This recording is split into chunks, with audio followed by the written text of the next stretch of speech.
hour to babysit for me. Babysitting $3,000 Fuck you, bro. I'll take for my my time. dog and shit. Like, I'll take my time, G. I saw you storing that shit, bro. You crazy, bro. it's certainly been an interesting week. I don't know if there's too much to talk about in the world of the football that we normally like to get into, but I mean, I could just start with reiterating what I kind of said last week, that the international break sucks. Like, there's just especially this one. There's really nothing really. This early ass one, bro. Like, I'm sorry, all this Nations League nonsense, the World Cup qualifiers where we already know all the good teams are probably gonna make it. Like, I don't know, man. Like, I was checking in some of the results and I saw, like, oh, Brazil lost to, like, Peru or something like that, or Paraguay. Like, that's interesting. No, like, it's Colombia. Nah, because Colombia played Argentina. Oh, yeah, you're right. Yeah, it was Paraguay. And because I looked into it and I saw the table and I was like, oh, is this actually hurting them? And, like, Brazil's still probably easily going to qualify. Yeah. Like, so I don't know, man. Just overall, like, international break, dude. I don't really know. This shit is just it's a vibe killer. It's a vibe killer. So, I mean, I just wanted to say that, like, if you're coming here, expect you to get, like, the roundup of the fucking tactical breakdown of, like, not here, bro. Slovenia, Benjamin Sesko's first hat trick. Like, shout out, but it's just not, it's not gonna happen. Not gonna happen. However, I have to kind of flick the ball over to you real quick, cause fucking Guate looking a little decent, bro. Represent, bro. Shout out to your people, bro. Since, like, literally the last Copa Oro, was it? The last tournament we had in the fucking United States, we literally topped our group. And really? Yeah, you don't remember that shit? We literally topped our group, and who else? It was Canada, and was in our group. We literally came in second, bro. Damn. And bro, we literally been continuing good ass fucking the streak that we've been having good luck. Even before that, I've been seeing the team is slowly been building up and shit. I told you, fucking a big player that I want to talk about is fucking Rubio Rubin, bro. He used to play in the States. I think in Real Salt Lake, right now he's playing in fucking Querétaro. But bro has been performing for the fucking national team, bro. He's so far in this tournament, he's our top scorer. He has 2 goals, bro, so it's not too bad. And another player I want to shout out too is, I think his name's like Mendes Lang or some shit like that. He plays the fucking derby, bro. So we have a pretty decent fucking team. That's not bad. The rest of our team is surprisingly from the actual like Guatemalan like national top league, I guess you want to call it. But, like, surprisingly, bro, we've been performing fucking pretty well, especially against, like, the other teams. So it's just promising, bro. Hell yeah. I mean, so what's the expectations with this team right now? What's not the expectations, but, like, the goals? What's the dreams? What's the hopes? It's a start, man. I can't say we're going to go all the way because our players are old. Like I told you, that Mendes Langfu is, like, 32, 33, some shit like that. I think Rubio Rubin is already, like, in his 30s, too. Around there, he's probably, like, 29, probably, most likely. So I'm guessing, but a lot of, like, the midfielders and the, like, center and the defenders that we play, especially the ones that get subbed in, are pretty fucking young, bro. So hopefully, like, it's, like, slowly, like, setting a fucking, like, standard now out there, and especially, like, with the training and everything. So hopefully, yeah, bro. Hopefully we can continue with this shit. We can find... What tournament are you guys, like, trying to qualify for right now in this shit? I think it's the Copa... I don't even know, bro. I think... Bruh. I forgot which fucking qualification this is for. Let me try and see if I can figure it out. I mean, it's not gonna be like the fucking World Cup or nothing crazy. Nah. I think it was like the UEFA Nations League or some shit like that. Their version of the fucking, like... not the UEFA, but the fucking CONCACAF Nations League. Their version of the UEFA Nations League. Okay, CONCACAF Nations League. So that would probably be qualifying for, I'm guessing, what would it be? Copa de Oro? That's like, our top tournament shit. Yeah. Okay. Well, I mean, it will definitely be good to see you guys get in there. Hopefully make some sort of a run, bro. I mean, shit, it'll be definitely interesting. I feel like with you guys not really having too much of a, like, history in recent years actually cooking like that, I feel like it would... I don't know. Talk about, like, what do you think it would mean to, like, the fans and shit like that, like, making it to a big tournament and having some sort of a performance in that shit? Bro, it was fucking exciting. Bro, I wish I could have gone this past, like I told you, Copa Oro, because you literally were playing fucking good, bro. And, like, to see that, and I think they came out to play here one time and shit. So I wish I could have gone to that shit. So honestly, bro, it's like as a fan, it's like exciting to finally see him be able to perform against like bigger teams and shit. Well, shit, man, we'll have to see, bro. We'll have to see. Hopefully they qualify, bro, and hopefully we can be able to see him again in the Copa Oro, and then hopefully it can mean something going to the fucking World Cup. I don't know, but we'll see. Shit, bro. It's a crazy ass shot, bro. We'll see, bro. You guys gonna qualify for? You guys gonna win a World Cup? I mean, we drew with Costa Rica, bro. And they're like usually the team that usually goes on to like. I can see in your guys' group you're doing pretty good over here and shit. Okay. Mm-hmm. I mean, it's early. Honestly, I don't even know how many matches this shit get played. That's why I'm saying, like, bro, it's just there's too much football to keep up with, bro. Like, it's too fucking. It's just tough, bro. It's tough, but I mean, it's exciting to see like just the smaller nations that like I'm always a big fan of that. Like when the smaller nations just have like a crazy little run and shit. That's always cool for me. So I mean, hey. Shout out to Guate, bro. Fucking yeah. Vamos mi pinche Guate, bro. That's crazy, bro. Bro. So, I mean, I wanted to start off with something positive for you. Oh, shit. Because the next shit we're going to get into is going to be, like, not that positive for you. Mm. And it's the unfortunate reality of Martin Odegaard, bro. And this fool's ankle, bro. Ankle, bro, yeah. This fool fucked this shit up a little bit. I've been slowly seeing that he might miss the London Derby, bro. I don't think there's much of a might to it at this point. From the most recent articles I was reading and reports and stuff, it seems like it's pretty confirmed that he's going to miss around a month at least. So, I mean, that would definitely rule him out for, I mean, the North London Derby. He's for sure out of that. 4 days later, you guys have Atalanta in the Champions League. He's out of that. And then 3 days after that, you'll have City in the league. I think he's probably going to be out for all of those games at least. And barely come back on the bench. At the soonest, maybe against Leicester or PSG, but even that's a bit, you know, yeah, like maybe on the bench or something like that. But these that's kind of like where you guys have a bit of a more decent run of games.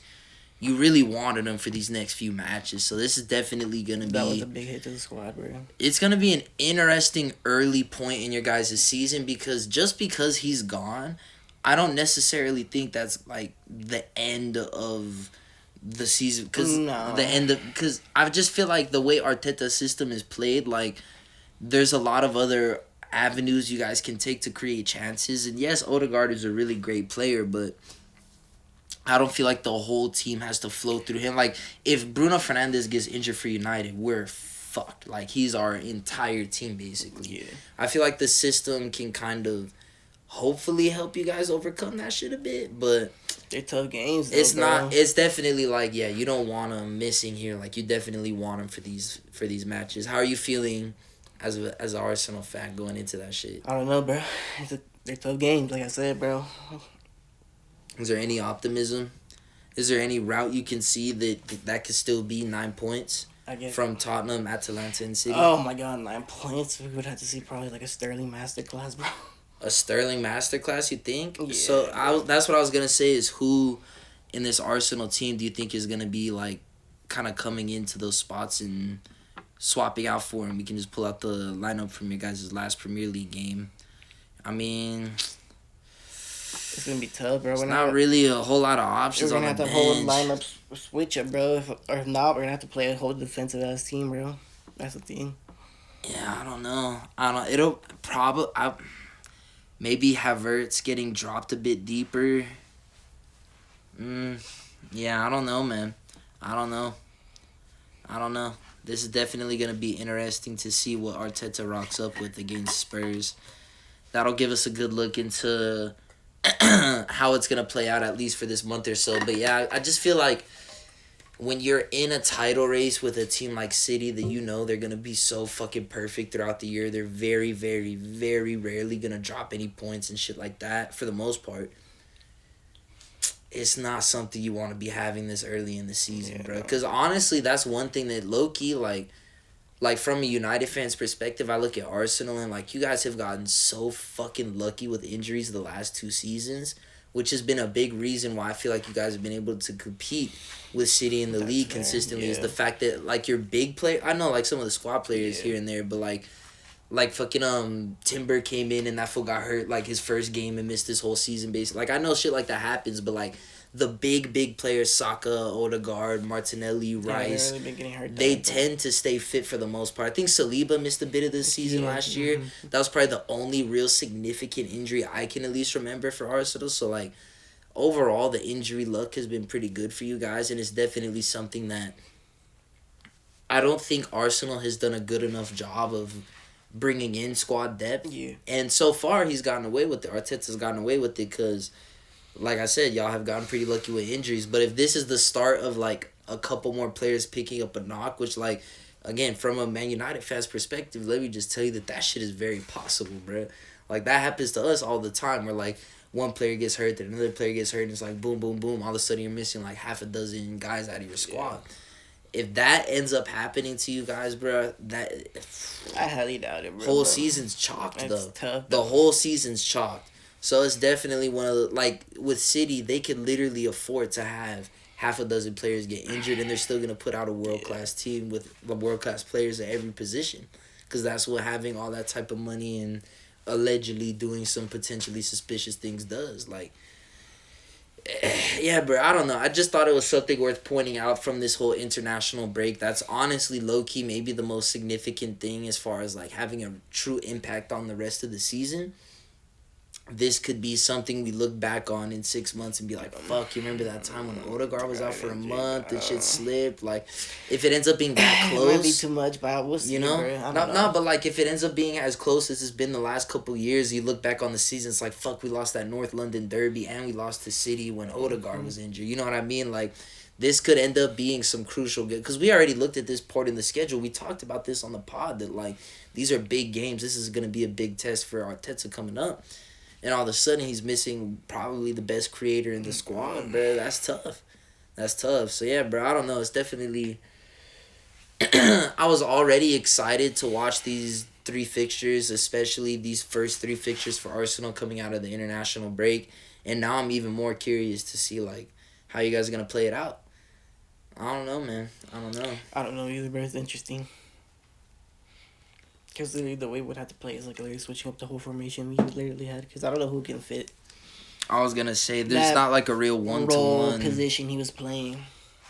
Is there anyone else that you are expecting to like potentially step up during this little month? Like, I don't know who we have that's that creative. Even I'm not necessarily saying someone that's going to replace Odegaard's output, but just someone else that could start like actually cooking and like, because let's be real, I feel like a lot of your attackers have had maybe a bit of a slow start. I was gonna say, like, is there anyone you're looking to kind of... Saka, hopefully Martinelli steps up a little bit.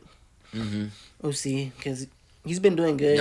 He's that. Progressing slowly, but this is probably the season he probably needs to, like, for real step up. If we want I do feel like it's kind of do or die for... If we want to win the title, bro, least, it's time for him to step up, bro. I feel like Saka's shown a bit more consistency over the last 2 to 3 seasons, but Martinelli is one of those ones that... Because to win a Premier League title, that qualifies you as a world-class player. So as a world-class player, you had to fucking actually... It's time, bro. It's time. Yeah, you have to step up. Nah, 100%. We'll see, bro.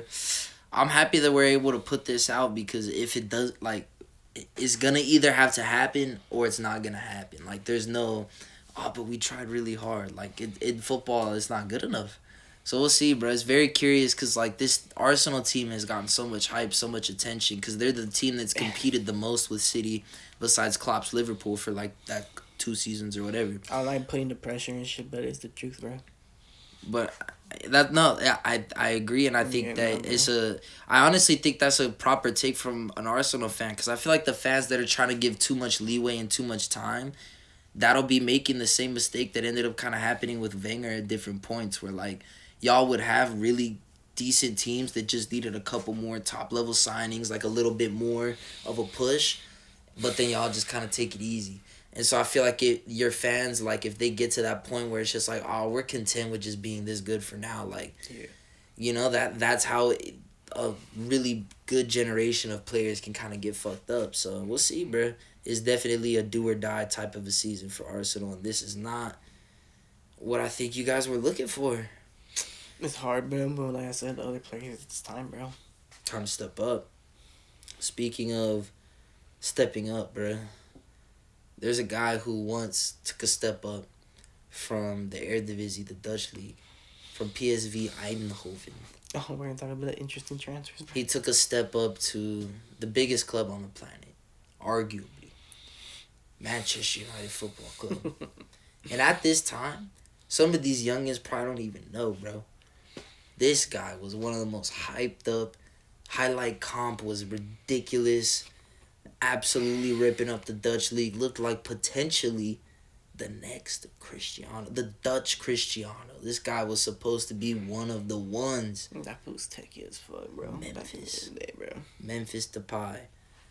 I remember when he signed for the team, bro. The hype was on another fucking level. He was young as hell, bro. Yeah, like 22 maybe, right around there. He would, man, just everything seemed tailor-made. We had Van Gaal as the manager. It just all seemed like we were about to go down a route to success that was beautiful. He was going to become a club legend. I was so ready. Was he 7, no? I owned a kit. I could have brought it. I own a Memphis Depay kit. It out, dog, man. It's crazy, man. And he is now playing in Brazil for like what, Flamengo or some shit. I think it is. I literally didn't even look into it. I just knew he went to Brazil.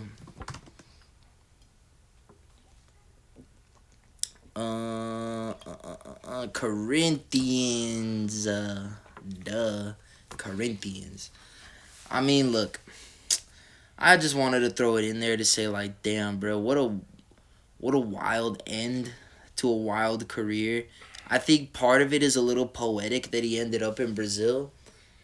Because Brazil's kind of that country where, like Memphis is an honorary Brazilian. You know what I mean? Like, he's fucking loves a bit of a party.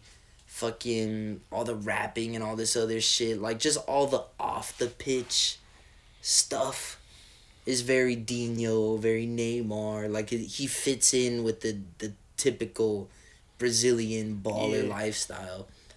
And so, yeah, just fucking, if this is it, like, if this is his final move, if he's gonna call it a career in Brazil, we'll see. Fucking what an end to a career, bro. And like, who made the it from the streets will Brazil? never forget, bro. Fucking James just came from the Brazilian league and went back to the Spanish league right now. He's with Rayo. That's true.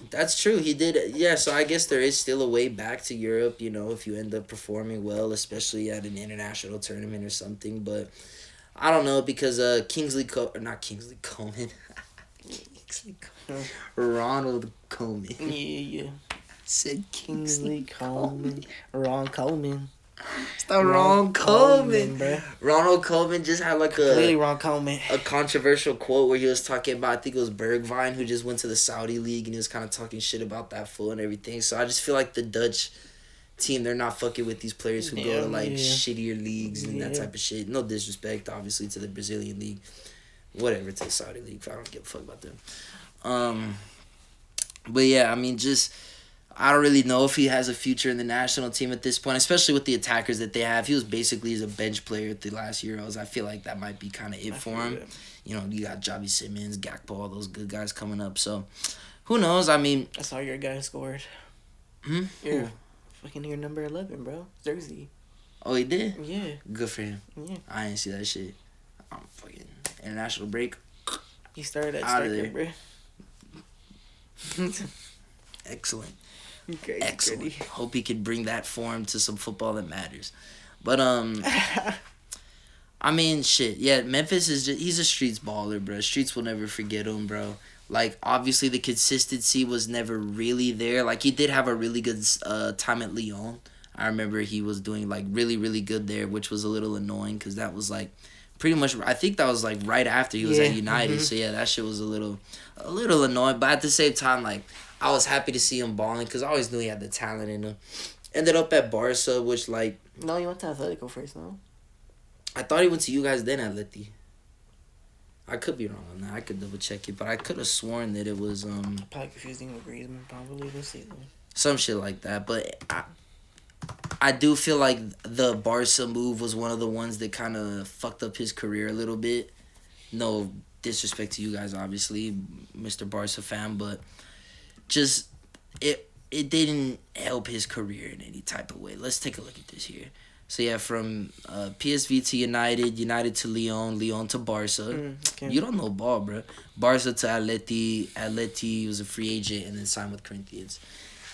So yeah, bro, like I feel like the Barca move was the one that killed his career. That's what I was trying to get to. Like obviously I get from his perspective why he wanted to go there because it's a huge club, huge opportunity. United, He bro. probably made hella fucking... No, but he... Bro, fuck, do you not see what happened after? He went to Lyon and revived his shit. He was in the best form of his career, playing the best football of his life at Lyon. And then, like, bro, escúchame, had a fucking chance to go to Barcelona, one of the biggest fucking clubs on the planet. He probably made a shit ton of money off y'all stupid asses. Back the fuck up, living in one of the most beautiful cities on the planet. Like, great lifestyle and everything. But, bro, Barca was such a fucking clusterfuck at the time. He was making the fucking that fool was really just coming off the bench for real. Like, and even then he wasn't doing much, bro. So like literally that shit fucked up his whole career, bro. Like if he would have just ended up at Atleti first, because for Atleti he actually ended up being a pretty decent player for them. Still mostly a bench player, but he at least was I feel like a more frequent contributor from what I remember, from what I was seeing. Just that Barca move pissed me off, bro. So lucky fuck y'all, cause I fucked with Memphis dumb heavy. And fuck it, bro, fuck y'all, fuck you up anyways. Bro, fucking... Let's go, bitch. Barca is fucking shitty ass club for fucking Memphis Depay's career, bro. And everyone blames it on United, but it was really truthfully y'all. And y'all are such a shitty ass run club, just like you fucked up Ansu Fati's career. Y'all tried to convince Sergio Roberto he was Sergi Busquets. Y'all fucking just signed Vitor Roque just to flip that fool like he was a fucking card on the market. You were doing trading. Shit, I'm trying to even think who else, bro. Y'all fucked up hella motherfuckers' lives, bro. Y'all fucked up y'all own lives with Griezmann. Fucked up y'all own lives with Coutinho. Fucked up y'all own lives with Titi. Y'all held on to Piqué way too long, just like Shakira. Yo. Anyways, fuck, I could keep going, bro. Barca is so... Anyways. Fucking fuck y'all for that shit, bro. Shout out to Memphis. Yes, damn, bro. Fuck you too, bro. Fuck you too, bro. I didn't know it was gonna... I honestly didn't pre-plan that. But then when I was really thinking about it right now, I was like, bro, everything was going decent for that fool. And then he went to fucking Barca. Ugh, whatever, bro. Fucking... Ew. Fucking ew, your club, bro. What the fuck? Nah. Yeah, bro. Y'all We at least... so many Can't tell you the difference. We loved them. Nah. We loved them. Y'all didn't give a fuck about that fool. Bro, what the fuck just happened to Sancho? Bro, fuck Sancho. Oh, we damn, loved bro. Sancho too until No, that you fool don't. started being a little fucking bitch. Fuck that fool, bro. So the belly wasn't being a bitch For y'all? Nah. when he left? Yeah, a little bit when he left, yeah. But what the fuck that better got to do with anything? He was supposed to be the next Neymar, bro. Who cares, bro? I'm talking about how y'all did Memphis dirty. We were blaming a bunch of players, bro. Memphis was just like, I don't know, too much of a player like Messi, so that was a bad move. Yeah. True. Memphis was like Messi. He wasn't like Messi. Nah, bro. that's where we should just leave it. Memphis truly was like Messi. It was like the reason why Dybala doesn't play with fucking this almost at the same time and Messi. Messi be ruining a lot of players' careers. Because it's like... For the guy that everyone says, he just makes his teammates better. Some of them. Some of them. They just clash. Some of them. It's just unfortunate. Alright, man. Whatever. He's goated, you just man. Where's the next left winger you're playing? How come Ronaldo's still playing, bro? Huh? How come Ronaldo's still playing now? What you mean? He's still playing for the national team. How come there's no new left winger for Portugal He yet? played striker for Portugal, for. No, he doesn't. He played He left winger. played striker. He played left winger this past... He was playing striker at the Euros, bro. What are we doing here? He was playing striker. But fuck it. Where's the next striker then? That fool can't play. You tell me, bro. Who fucking what? You want Gonçalo Guedes, Andre Silva? Step up, bro. Come on, We bro. can't really relax and be like, oh no. This fool don't even watch the games. He thinks Ronaldo's still a left winger, bro. This fool thinks it's still 2015, bro. Grow up. He said, Wake up. It's not 2015 no more, bro. Ronaldo not left winger no more. This fool's been playing striker since Juve. Since Juve, he hasn't played left wing. Since Juve. That was like 2019. Bro, you gotta grow up. This was your fucking... You gotta grow up. You gotta watch more football and you gotta grow up. Nah, So hates Ronaldo with a fucking passion. That shit is Fuck that sad. fool, bro. Fuck that foot, bro. Fuck that.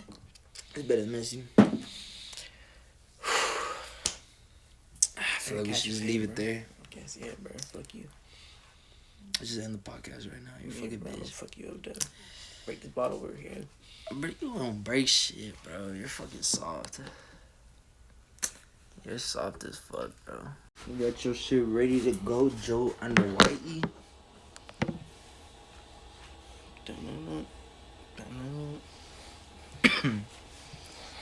Speaking of American football, actually, I don't know, Roman Reigns, former Georgia Tech player.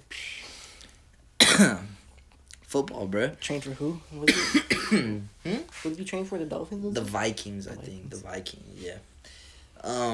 This was like the first real weekend of like actual football being back. Cause like we had our college football for the last couple weekends, but having NFL on Sunday too, like, bruh, I'll tell you, my weekend was just great. Having the Thursday night game, the Friday night game, which doesn't normally happen, but that was cool. And then Saturday, college football all day. Sunday, NFL football all day. And then Monday night, had the football. 5 straight days of football. Wow, sports, man. God, it was just beautiful. It was beautiful. I enjoyed it. I watched it all. I was just enjoying the fact that we have so much sports. And I was literally just fucking foaming at the goddamn mouth thinking about the fact that this international break is damn near finna end. And then it'll be, the weeks will Morning be football, Thursday fucking night football, Saturday college football, Saturday also football, Sunday football, NFL football too, Tuesday, Wednesday, Champions League football. Like, bro, it's, God, Monday night football too. It's gonna be beautiful. It's gonna be beautiful. So, just the sports, like, we're in that time of year finally where like sports is like actually back for real. So just being able to enjoy all that, and I mean, speak a little bit about just where you're at as a football, as an American football fan, because I mean, you're going through a bit of a spiritual journey right now. I guess you can call me a fan, because, yeah, bro, I paid attention. Even on Sunday, I didn't tell you, I came home early. And I noticed my brother had that fucking Red Zone channel. So, bro, I was catching, like, the end of a lot of games. I was watching the Commanders game. I watched the fucking, the Broncos game. It was pretty cool, bro. That Red Zone, bro. That shit's nice, bro. That's my shit right there. I was switching that between the Cowgirls game, because I caught a little bit of the end of the Cowgirls game, too. Saw that they won. Yeah. Nah, I mean, yeah, they played pretty decent. That was one of the big storylines coming out of the first week. But nah, bro, fucking Red Zone is my shit, bro. Fucking shout out to that boy, Scott Hansen, I think is his name. He is the best, bro. That dude is, man. 7 hours of commercial-free football. When they say that shit in the morning, boy. Gotta get to see that shit. I get so excited. All 7 hours, I'm locked in, brother. Some iced coffee, some Cliff Bars. That shit's nice, bro. That shit was dope watching that. I literally told him, I was like, bro, you got Red Zone? He's like, I didn't even know I had that shit. Bro, that shit's the best, bro. I think it's just on, like, YouTube TV. He had it on, like, DirecTV stream or whatever. There you go, yeah. Nah, that shit's, bro, it's goated. It is goated. Well, I took a look at some of the games I had watched over the weekend and just wrote down a few of the kind of early storylines I was looking at as being interesting. You can kind of run through them. At the top of the list, you gotta just acknowledge greatness. The Chiefs are still the Chiefs, man. Like, they had a good game. It's the way that they win on the most satanic ass. They got like some weird voodoo juju shit going in. As y'all can see, I'm not a Ravens fan per se. I'm a Rams guy. I'm a LA sports guy, of course, as a SoCal native. But god damn it, I fucking love Lamar Jackson so much. He is really my favorite football player right now. The dude is just electrifying. He is so fucking talented. And I've really wanted to see him get it done against these goddamn Chiefs. He had a chance in the AFC Championship last season, didn't get it done. Literally by a fucking tippy toe. Doesn't get that touchdown at the end of the game to send it into OT. Like, he just be having the shittiest fucking luck against these guys. It is unbelievable. But I mean, the Chiefs are the Chiefs, man. The Chiefs are the Chiefs.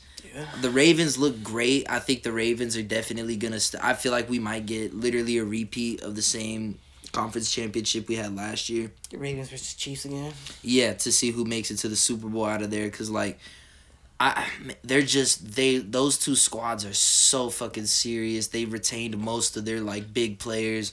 So, I mean, and even brought in some interesting guys like Derrick Henry looked really good with the Ravens. I think, bro, like, because I know you're kind of getting more into this football shit. For context for you, Derrick Henry is like one of them ones as far as the running backs in the NFL. He's like a power back and like one of the strongest running backs. Did he come from college right now, or did he come from a team? Nah, he's an OG. He came from the Titans. Okay. He's kind of at like the end of his prime. So he's been on the Titans, and they, no disrespect, but like they've been kind of shit his whole career. So he's like a fucking elite player, but he's been on an average team his whole career. So this is his chance at the end of his prime to kind of get some shit done for real. Yeah. And he is, like I said, like just one of the most strong fucking runners that we have in the league ever, damn near. Like, he just runs over dudes like it's ridiculous. He's so fucking strong. And then you got the speed with Lamar. Like, it's such a thunder and lightning type of combo. Like, I'm just really excited to see how that offense continues to pan out. Defense still looks good, even without, like, Patrick Queen, some of those guys. But Chiefs are the Chiefs, man. The Chiefs are the Chiefs. And I feel like my Super Bowl pick, like, I feel just as confident as I did a week ago that, like, the Chiefs are going to get this shit. The Chiefs are the Chiefs, man. It's crazy. So I did a little research, and just because I was speaking on it last week and I wasn't 100% sure, but no team in the NFL has ever won 3 in a row. 3 Super Bowls. Yeah. They have won 2 back-to-back. They're going for the three-peat, the historic three-peat. I literally saw when they were talking about it. It was like the Packers before it was the NFL or some shit like that. Exactly, yeah, like before the fucking Super Bowl even exists. Like, bro, come on, what are we doing? If it's black and white TV shit, that don't count to me. So, like, this would be like a truly historic season if they got it done. But Pat Mahomes is one of them ones, man. So we'll see. The next thing I got listed down here, I put it on here partially for you.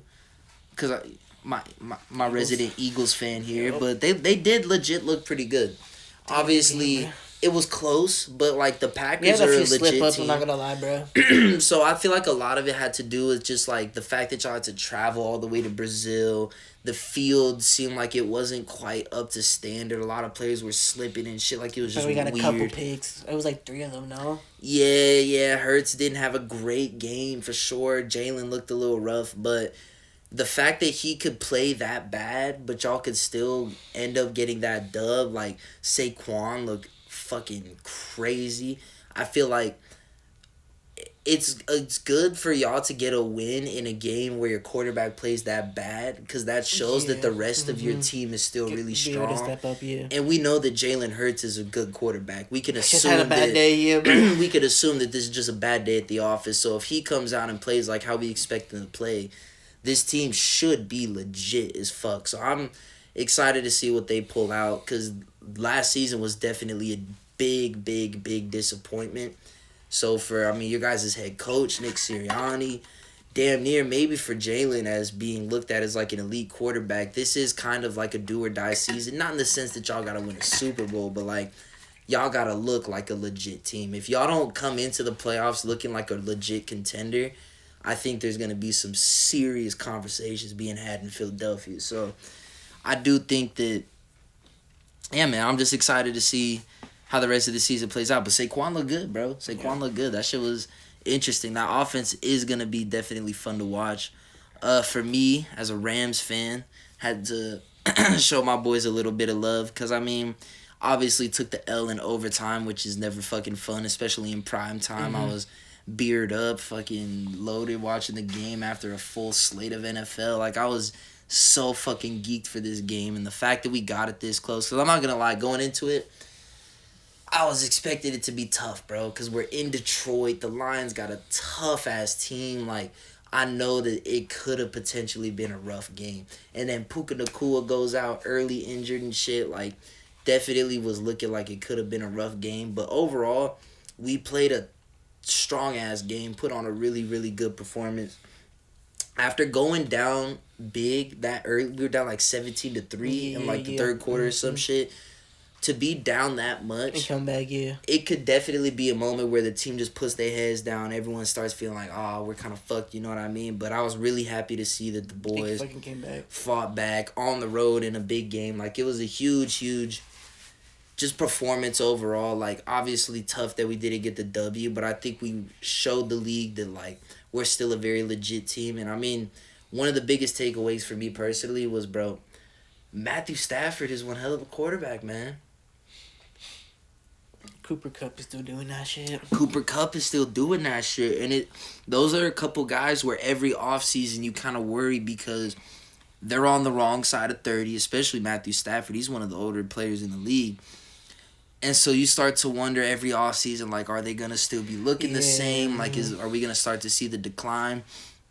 So, you know, literally the last couple of seasons early in the year when I see them come out and start balling, it's kind of just like, oof, thank God. Like, we're still going to be at least a decent team because as long as those guys are cooking, we got at least something to work with. And so, I mean, yeah, man. I mean, do I think we're going to win the fucking Super Bowl? Nah, probably not. But I do think we have a pretty good shot at making the playoffs. And then from there, bro, fucking anything is possible. You just take it one game at a time. So I'm excited for this season as a Rams fan. I just love the fact that despite the fact that we're an LA team and it feels like we should be getting like hella hype because of that, I feel like no one really talks about us too much. And I love that shit because it's like eventually when we come out and have a big performance and like fuck up one of these big teams, it's just like a really rewarding thing of like, here we go, like, let's wake the world up, you know. You know, unfortunately, sometimes gets outshouted by the stupid shit from the other LA team.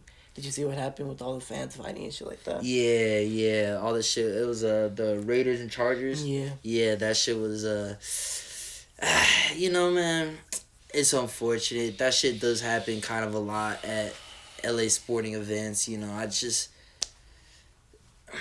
is what it is, bro. It is what it is. You know, you just gotta know how to. That was a crazy shit. You gotta know how to move, but. Yeah, man, that show was definitely fucked up. I didn't have that on the list of topics, but that was definitely some crazy ass shit. I wanted to bring it up. That was some crazy ass shit right there. Nah, man. Hey, you gotta be careful out here. One of the things I definitely did for sure know I wanted to talk about was the Jets, just stinking it up out there, man. Did not look good, bro. That shit was pretty atrocious, man. I mean. I want to give them a bit of leeway. I was watching SportsCenter after, and they were showing stats about how Aaron Rodgers hasn't been good in the last few season opening games and stuff. So, you know, maybe in his older years, he's just a bit of a slow starter and shit. That's understandable. And they had a really, probably the toughest game on the schedule, damn near, besides maybe the Ravens, of having to go to San Francisco and play the Niners. That's one of the best teams in the league. And their opener, bro. Exactly. So, like, I'm willing to give them a bit of leeway on that one. And, you know, it didn't look great, obviously. You know, I think there was a lot of hype because A-Rod, you know, he's been there since last season, got the huge injury. Literally played, like, 5 fucking plays last season and got injured in his first game. Didn't play the whole rest of the season. So Jets fans have been waiting like a whole year and a half to see this dude play, and they finally see him out there. And for a bit, he was looking all right, but kind of trailed off that second half. The Niners just, the way that they were able to just continually run the fucking ball, and they just, you know, it's one of those things. You know, I've done a bit of covering football in local journalism stuff that I do with my college, and one of the things you start to notice just watching some of these games over time from like a more analytical perspective of like, I have to like ask this coach questions after the game and shit. So let me really try and watch and see what's happening. If you can't stop the run, bro, you not going to win the game. Like, it's just that simple. Like, it's very rare to have a team put up over like 100 rushing yards on your head and you end up coming out with a win. Like, when a team can just run the ball that effectively, it makes everything else in the offense so much easier. It gives your defense a longer break on the sidelines to get fresh, get ready. It demoralizes the other team's defense because there's nothing worse than just getting the ball ran against you over and over and over and over. They basically saying you're not as strong as us. Like, we're just going to move you out the way. Like, it's just one of those things where if you don't stop the run, you don't win football. And so not being able to stop the run against the Niners, and that's a problem a lot of teams have against the Niners because they're probably the best running team in the fucking league right now. But I mean, yeah, just so I say all that to say that, like, we'll kind of give them a bit of a break for that one, and hopefully for the sake of Jets fans, because I know a lot of them are probably on fucking suicide watch.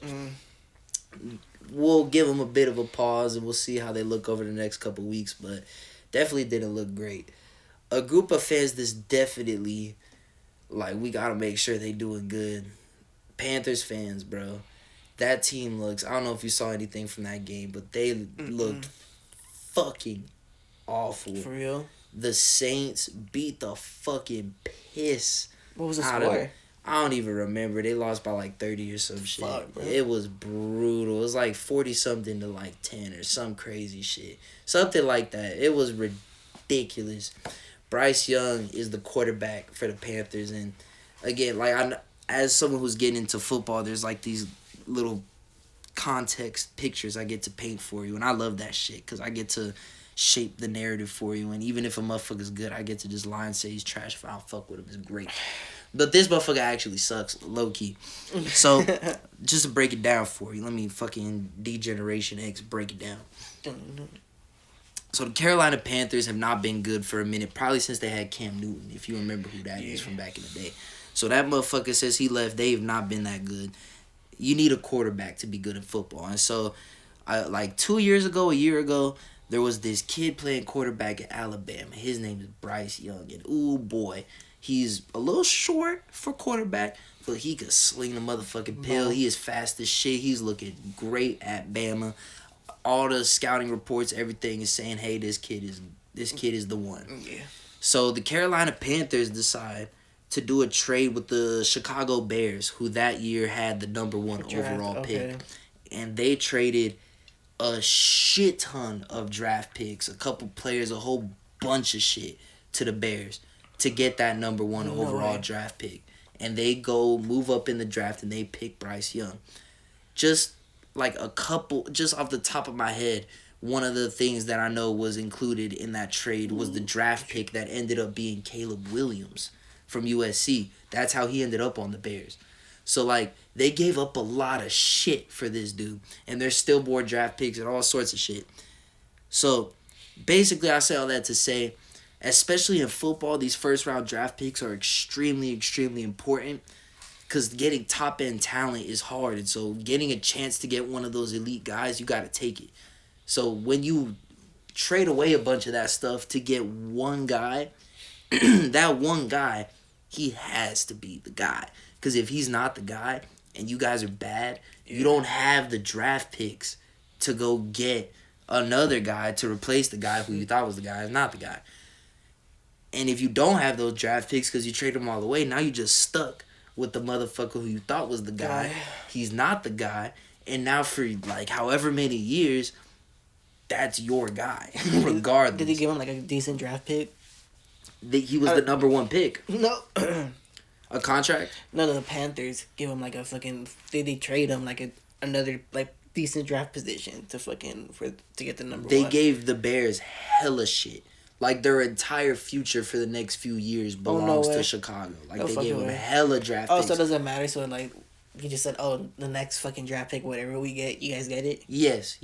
They own all the Panthers shit. Like I said, they gave them the draft pick from this last draft that ended up becoming Caleb Williams, who was the number 1 pick. So if they just waited, like, another year, they could have got Caleb instead of Bryce and probably been in a better situation. We'll see. Caleb didn't look too great week 1, but we'll see. That's crazy, yeah. But basically, I paint this whole picture for you to say, this dude, Bryce Young, this dude, he needed to be their guy. Like, they went all in, chips on the fucking table. Bryce Young, future fucking MVP. This is our dude.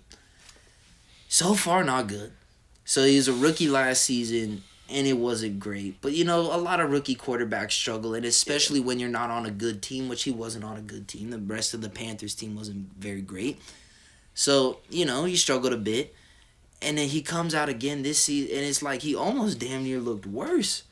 Now, the Saints have a really good defense. Shout out to my dog, Paulson Adebo, that I got to interview at one point. But, that's fire. Like, they are a legit-ass defense, and it's like a division rival and shit. So it's one of those things where maybe it's just people overreacting, and they might bounce back a bit. But, God fucking damn. They look bad, bad. They look miserably bad. Is that the team where they're selling their tickets for like $180 or some shit like yes. that? No way. Yes. So the reason that's happening is because already by the end of last season, fans were starting to really lose hope and not buying tickets. There was already cheap ass tickets for Panthers games at the end of last season. Wild. They were like really started to lose hope. And then the off season happens. You start to kind of, maybe, start to get your optimism back. And then for that first game back to have all that hope just like ripped right out of your chest. It was just a really brutal experience for Panthers fans. Yeah, man, they're probably going to have a rough time for a little bit, man. It's not a good time to be a Panthers fan. It's unfortunate, man. It is unfortunate. But we talked about Caleb a bit. I guess I'll mention that was not great. My dog, Caleb, obviously is a USC fan. I wanted to see my boy shine. And he didn't look great his first game. He got the W, but the defense definitely fucking carried him through that game. But, it's his rookie season, literally his first ever game. So it's one of those things where I feel like a lot of people are overreacting to it and are really already starting to talk a lot of shit about this fool and everything. He's playing for the Bears now? Yeah. I'm still very confident that he's going to figure everything out. We'll just give him some time. Who was the Bears quarterback before he came in right now? Justin Fields, who plays for the Steelers now. Oh, shit. Yeah, so that was he was like really hyped up coming out of college. He played at Ohio State, and it just didn't work out for him so far. I do think he's a really talented player, but it just hasn't worked out. Maybe not really talented. I think he's talented, but it just hasn't worked out for him so far at the NFL level. But yeah, man, there's a lot of pressure on him because Chicago, like, it's a big, huge city, obviously, and they haven't been that good for kind of a long time. Yeah. So there is, I think, a lot of expectations, and just because he was such a huge name in college, there's a lot of eyes on him every game, so he'll have to bounce back. I think they have a primetime game this week, actually. Let me double-check that. Chicago Bears. I'm almost positive they got a big, Sunday Night Football against the Texans. Because I remember when I was watching the Rams game, they, like, promoted it like that was the game next week. And I literally sat there like, bro, they did Caleb dirty as fuck. Like, to put him in his second ever fucking NFL game on Sunday Night Football against the Texans, who's probably supposed to be one of the best fucking teams in the league this year. That's crazy. Like, why the fuck would y'all do that? Y'all are setting him up to fail on a national stage. C.J. Stroud, Stephon Diggs, Joe Mixon, fucking Derek Stingley, shit. They got a squad on the Texans, bro. The Texans got a fucking squad, boy. C.J. Stroud just got... He was in the same draft class as Bryce Young. Yeah. He was a rookie last season. And there was, like, a lot of debate going into the season of who should be the number one pick, C.J. Stroud or Bryce Young, C.J. Stroud or Bryce Young. And everyone, like, before the draft, the consensus seemed to be that Bryce Young was going to be the better player. Yeah. And, like, C.J. Stroud just looked at that shit and said, bet. And went out and had literally one of the best ever rookie seasons a quarterback has ever had in the NFL. Like, he had, like, a better rookie season than, like, Peyton Manning and shit like that. Like, that's fire. It was like he started off already looking like a fucking 10-year pro. Fuck. So, yeah, the fact that they got that fucking Caleb going against his ass and that fucking crazy-ass team, that's a little crazy. But hopefully he does well because, shit, if he does it that Monday morning, that's the thing, bro. If you play shitty on Sunday Night Football, that's one thing you'll start understanding. the Sunday night football is important because that's the last thing motherfuckers see, and then we go to sleep and then wake up Monday. And that's not just us. Some motherfuckers on ESPN and all these other shows. So if you have a stinker on Sunday night football, that's the last thing Monday morning on Sports Center and all these talk shows and all that other shit, First Take, all that shit, you getting killed, bro. You getting fucking assassinated. You getting murdered. And especially Caleb with all the hype and all that shit. So I'm praying to God, even if they lose, like, just at least don't have a fucking terrible ass game. Cause fucking goddamn, that's not gonna be fun to wake up on Monday morning. But we'll see, man. I hope he cooks. Cause if he cooks and like has an actual banger, it's gonna be the complete opposite. Like on Monday morning, everyone's gonna wake up and be like, "This is the next Tom Brady. Like it's over. The sport belongs to Caleb Williams." So we'll see, bro. It's gonna be an overreaction one way or the other, and so I'm just hoping it's a positive overreaction. But nah, that fool sucks. Fuck you, fuck. Aren't you from LA? Yeah, bro, but that fool fucking sucks. You should support that fool. Fuck that fool. He sucks, bro. So you don't fuck with USC? Just fucking with you, bro. I was going to have to hit you. I'll turn Do that shirt red bitch. right now, boy. Do it, bro. He You're said, I'll make you crazy. support USC, bro. Exactly, bro. And speak of the devil, that's the next shit on my little football topic list here. We got the little mini gear shift fucking over to college. It wasn't too much crazy shit going on.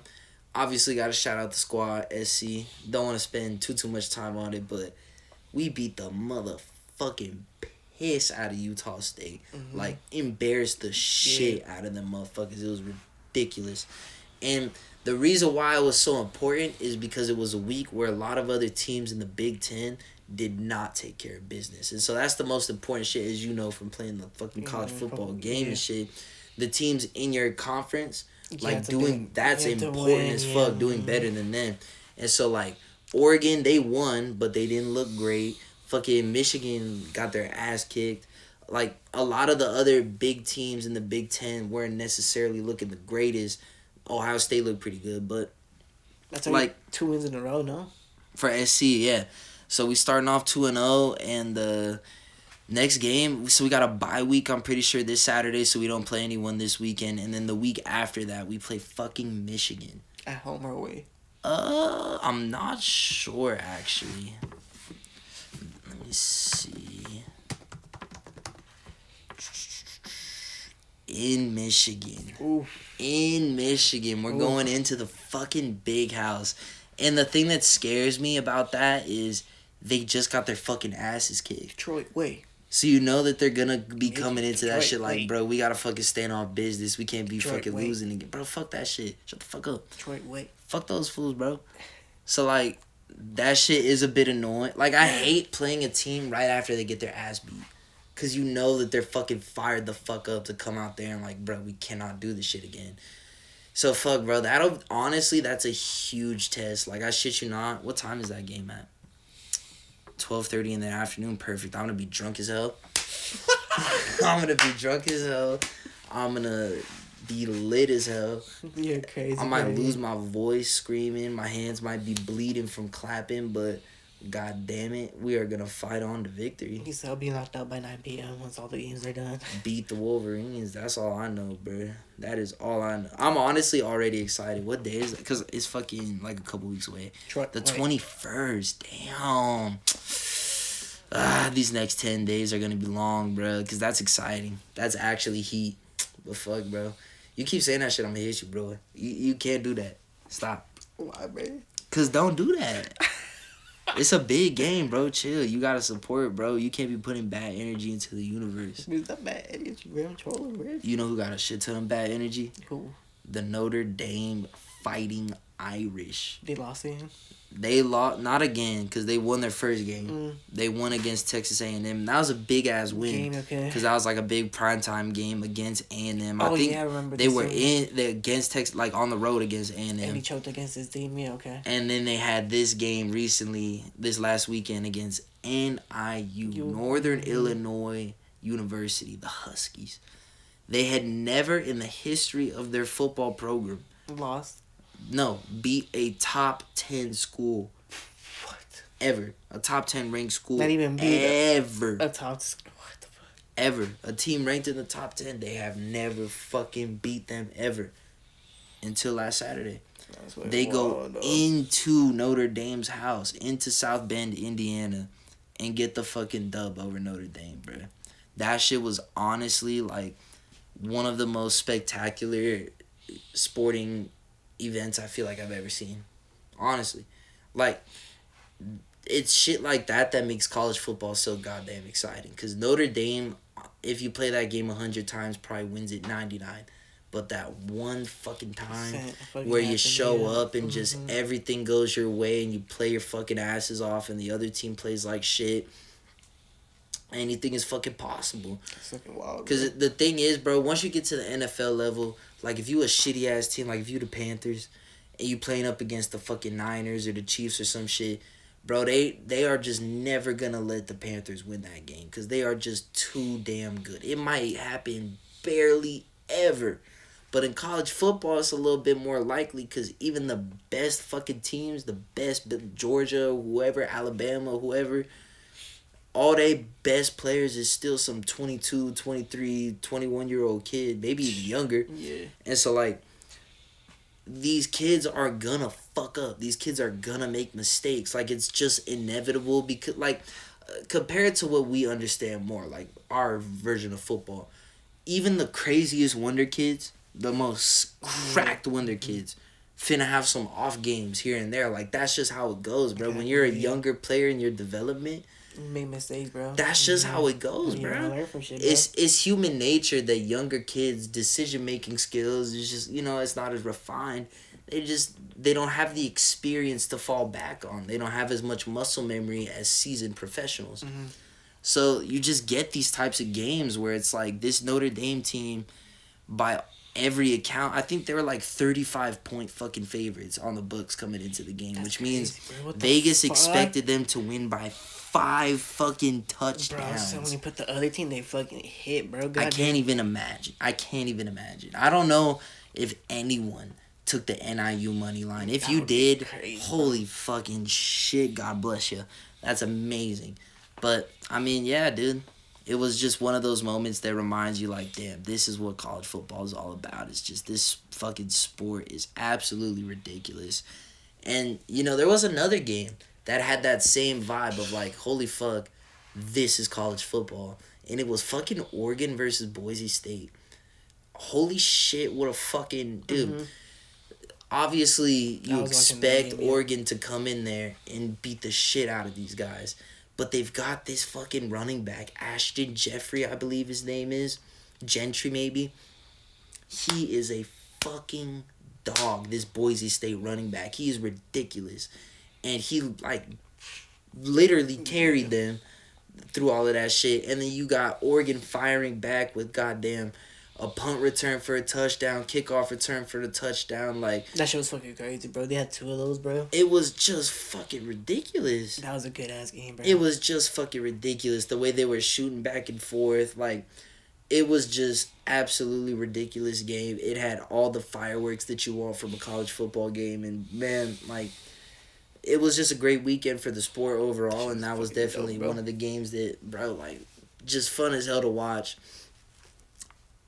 The takeaway is that Oregon's a little suspicious. That's what I gotta say coming out of it. Is like, look, I don't want to be just salty because I'm a USC fan, but bro, everyone been riding this Oregon meat for the fucking all off season, saying that they're gonna be like the best. So like a lot of the West Coast teams moved from the Pac-12, the RIP to the Pac-12. A lot of these motherfuckers had to move over to the Big Ten this season. It was us, UCLA, Washington, and Oregon. I believe were the 4 teams from the Pac-12 that moved over to the Big Ten. Of those teams, the only one anybody at like the sports media shit was giving any respect to was Oregon. Okay. That's the only West Coast team that people thought they're going to be legit. Yeah. They could potentially win the conference. People were even saying potentially go on and win a natty. Fuck. Like, they were one of the preseason favorites. So, just to see that, not only this week, but I think they played, like, Wyoming or some, Idaho, some shit, in the previous week before, they didn't look too convincing against them either. Like, the first couple weeks, they're looking a little shaky. Now, they're 2-0. Like, they're winning. So, fair enough. If you get a dub, you get a dub. And if they keep winning, no one will remember this shit.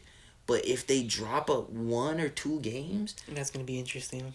So the way it works at the end of the season, the committee I say the committee like the fuck. There's like a fucking group of these old motherfuckers who've been watching this shit forever, and they rank the teams just based off their fucking opinion. Just how they perform throughout the season and shit like that. How because so it's not based off ranking or anything like that. There's no like statistical thing that weighs it. It's not like in football where it's like points or anything like that. No, they take into account like how tough your schedule was, like how good the teams you beat were, like just all that different shit, like how talented they think your team is, like just all these different factors come into play. That's wild. What the fuck? And so the way it's gonna work, this is the first ever season because they just changed the playoff structure that is gonna work like this.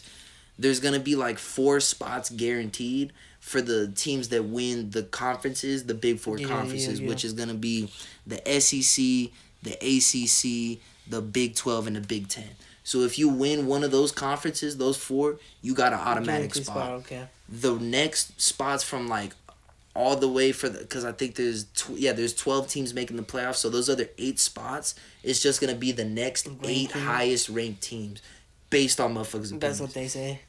So I say all that to say, when we get to the end of the season, if like Oregon and USC got the same record, but Oregon was struggling against some of these small ass teams that they should have been beating the shit out of, those are the types of things that can sway it and like have USC finishing a little higher potentially. So like that's why I said like I'm happy that we took care of business and beat the shit out of Utah State, especially in a week where we got Oregon kind of looking a little bit suspicious against Boise. And after looking a little suspicious the previous week. So, I mean, I'm just here to be the biggest hater of Big Ten schools and just anything for the benefit of USC. You know, Penn State, that's another one just popped into my head in the Big Ten that was looking not too great so far this season. They've been taking care of business, but not convincingly.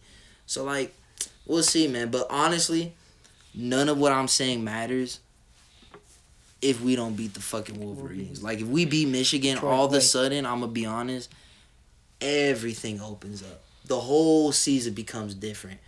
If we lose to Michigan, everyone's going to say, we are who they thought they were. They're not going to be that good, like, blah, blah, blah, blah, blah. Okay. If we beat Michigan, all of a sudden, it's up and it's stuck. So we'll see, bro. That's literally, I'm actually so geeked now just talking about it. That's going to be such a fun game. But, why the fuck? I can't even scroll on this shit. Anyway. Stupid ass, bro. Last thing I wanted to just bring up real quick on the whole football shit. A lot of the big boys just taking care of business as expected. Georgia, Ohio State, Texas, Bama. Just some of those big programs that you expect like to win. And they're taking care of business. And so just, hey, shout out to y'all. And we'll keep an eye on y'all if y'all start fucking up. But so far, so good for all them boys and a lot of the other big teams around. So, shit, man. Football. How you feeling early on in the season? I'm surprised you didn't talk about the Tyreek Hill shit, bro. Yeah, that's true. That's true. A lot of shit came out about that shit. I had totally blanked on putting that on here. That shit was crazy. I had totally blanked on putting that on here. Like, for real, got like abused and shit. That shit was fucking crazy, bro. That shit was honestly like the fact that it happened literally like right damn near, like right near the stadium too. Like, bro. Yeah, man, that's pretty sad, bro. Pretty sad. I saw that, like, he wasn't even speeding that bad, apparently. He was, like, going 10, 15 over or some shit. Nothing crazy. Like, just a regular traffic infraction. You should just be able to give him a ticket, go about his day. But, yeah, nah, they fucking pressed the fuck out of that fool, like, bro. The way he was like, oh, just give me my ticket and shit. But that was still not the way to fucking...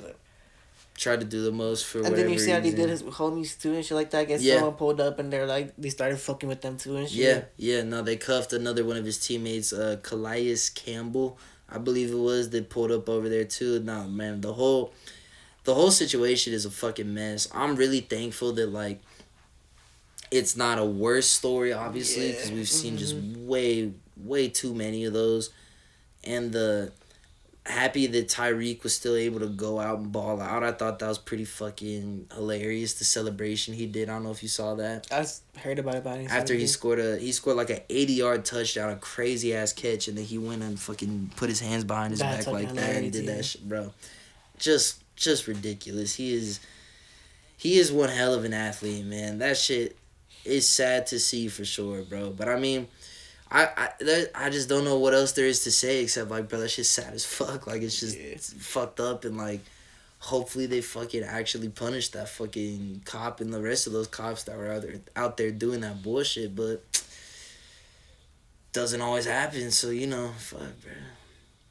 I don't know. What did you see about it? What were your thoughts on that shit? It's just disgusting, bro. That shit's stupid, bro. That's like, how could these people get hired, bro? That's just irresponsible, dog. Mm-hmm. Just to like let your personal feelings get in the way of doing your job and shit. Mm-hmm. Just do it, bro. Just whatever, dog. Yeah. It is what it is, bro. Nah, bro, that shit. It's always scary to see when cops get like so petty and emotional and weird about shit. They start like abusing their fucking power obviously, and shit. like yes, you could say this for Tyreek had like a little bit of an attitude about it or whatever, but like when you're pulling people over and shit, I feel like you can expect everyone to be in the best mood about it. Like that fool's obviously pissed off. He's just trying to get to his fucking shit. He's like, bro, let's just fucking get this shit over with. Especially for someone like him, like it's literally like whatever. I like, go pay for it, dog. Is whatever. Like dog. it's not a big deal. So like, can we just kind of get? It's really just you're inconveniencing my day, and I'd just like to get this over with. And if the cop would have just gave him his ticket and went on about his day, he'd still not be on fucking administrative leave and getting investigated right now. But sometimes motherfuckers get all personal, get in their feelings, and that's what happens, man. That shit was sad as hell. Happy Tyreek is good. Happy to see him balling out still, because that Dolphins team is always fun as hell to watch. And we'll see him on Thursday. Shit, so fuck, bro. Football. Fucking football, bro. That shit's lit. I'm happy you're lock it in, bro. It'll be a fun season. It'll be an even more fun season. It's dope to watch, bro. It's just something to watch in the afternoon and shit, bro. It's dope. Yeah, nah. I fuck with it, bro. Can I tell you one of the best things? This will be the final point.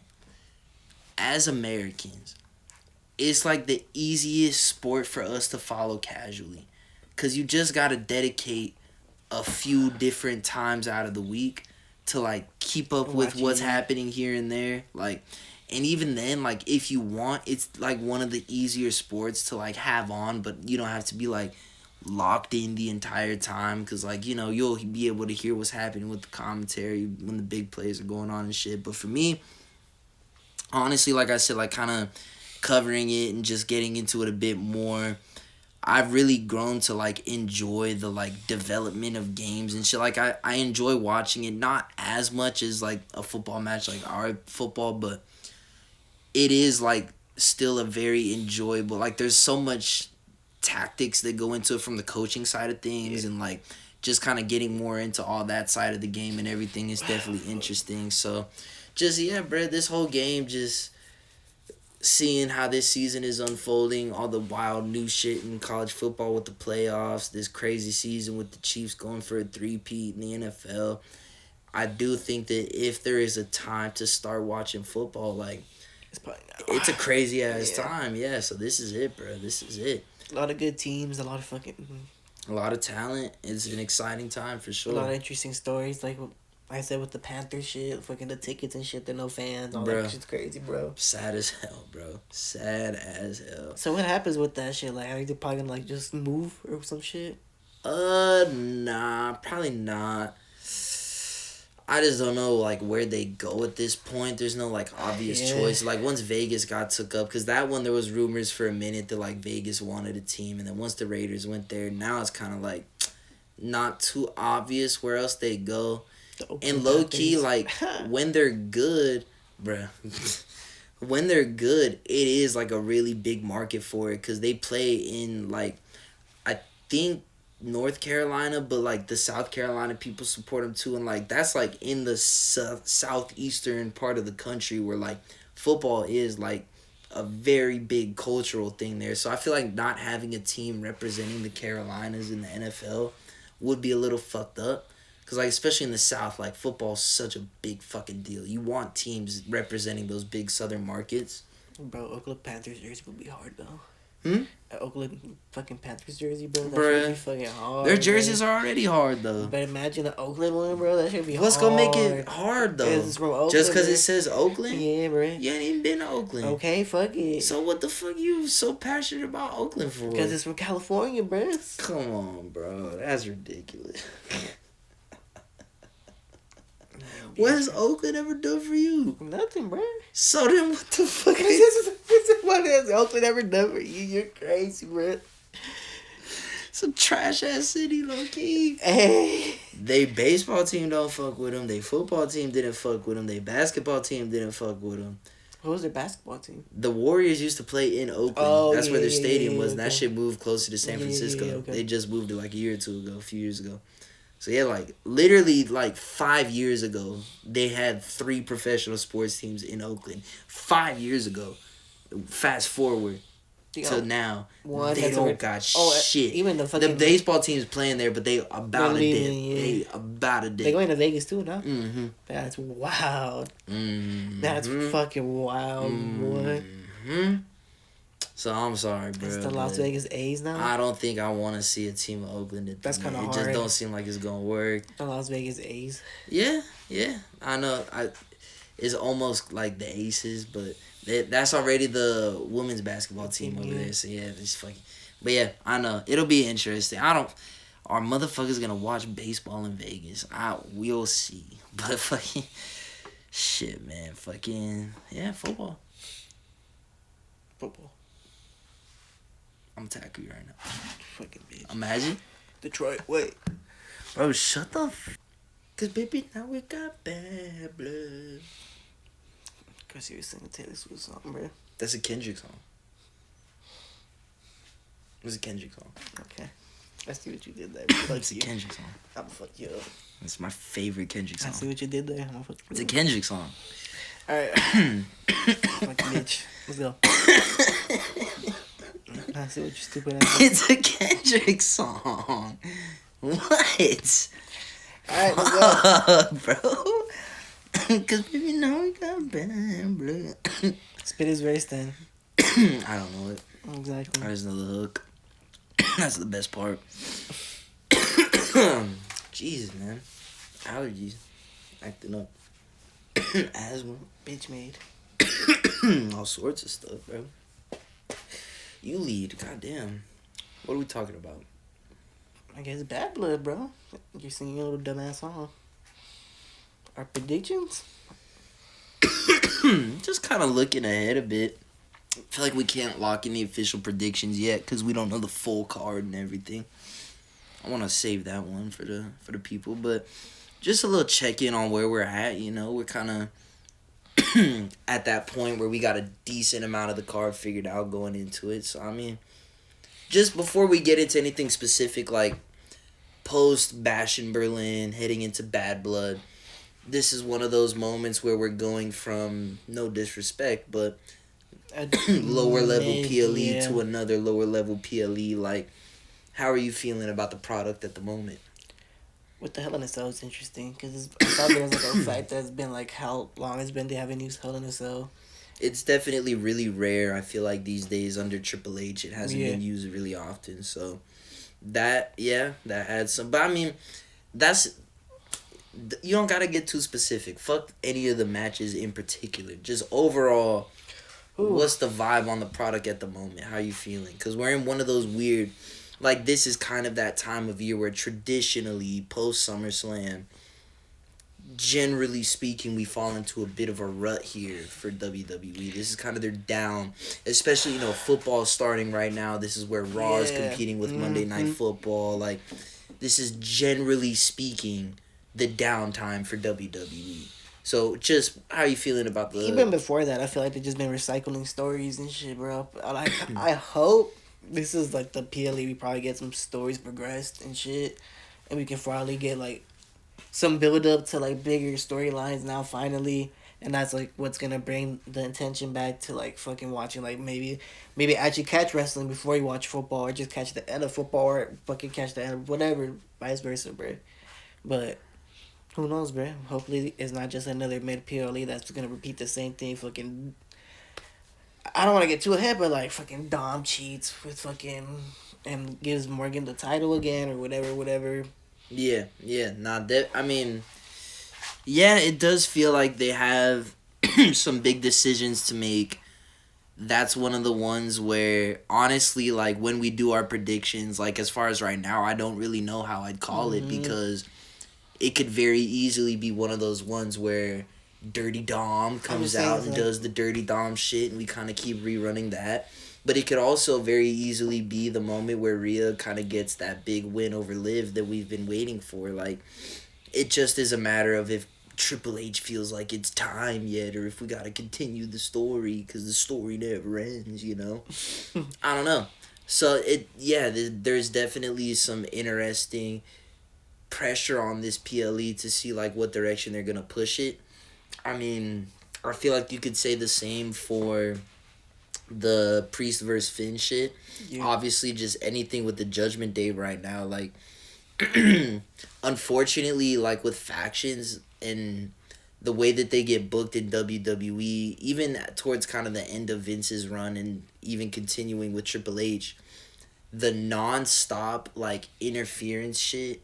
Like, it was happening for a bit with Gunther and Imperium. It was happening a lot with Judgment Day. It still happens with Judgment Day.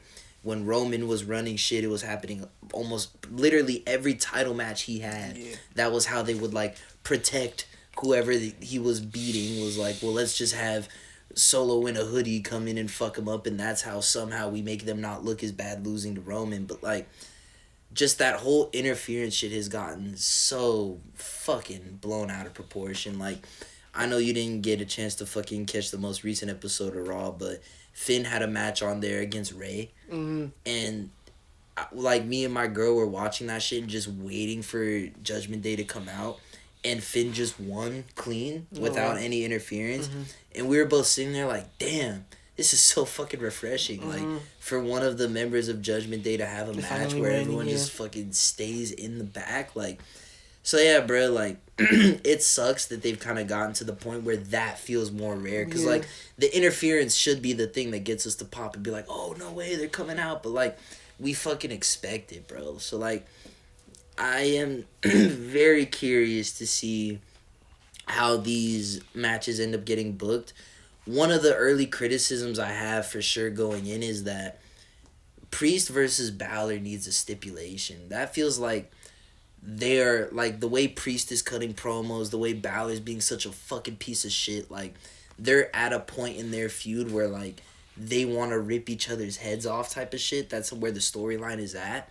And so just putting them in a typical regular match, it's kind of like, bullshit, yeah. I was going to say that. It feels like it's already written in the stars that we're going to get some interference, stupid bullshit. Like, because why else would you have it like that? Like, especially at fucking Bad Blood where we have, like, the history of Hell in a Cell matches and, like, it just fits the style of, like, the marketing of the PLE and everything to have these, like, bloody, intense, like, street fight, crazy, Extreme Rules style, crazy matches.